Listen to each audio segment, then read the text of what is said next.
And so I think we have gotten a little bit into this question about funding, and I find it somehow a little bit cynical when in the first 5 weeks that we met in this chamber this year, we passed this bill to spend $840 billion. You put that in defense spending, that's equivalent of the average cost of an aircraft carrier. We have 11 aircraft carriers.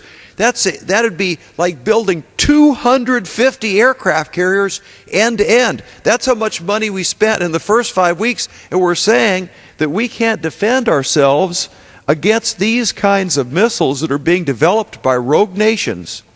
That somehow just doesn't seem to make sense. And when you see that we have the capability of putting one of these systems into the air like this, and we can basically buy the lives of millions of people in a city for this kind of investment. Now I'm going to ask my friend from Arizona here, you know, is this a big part of the defense? My understanding is we're only talking about 2% of the defense budget to be able to do this to protect our citizens. That doesn't seem like too much. Am I about right on the number? No, you're essentially correct. The budget was around $9.4 billion. It's being cut $1.5 billion, and then some of the other systems are being moved around to where the total effective cut's around $1.8 billion. But here's the bottom line.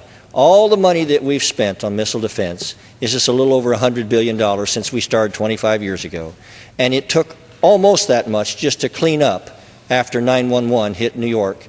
And it cost our economy, 9/11 cost our economy about $2 trillion.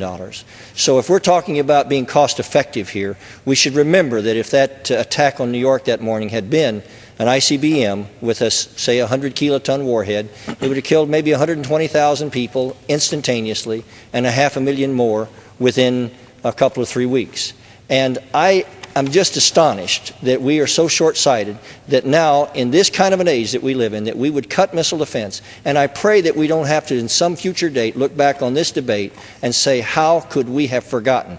You know, if we build a system and we don't need it, then it must have worked. And I would just say to you, Congressman, in closing, that I'll be glad to apologize to the world if we build one we didn't have to use.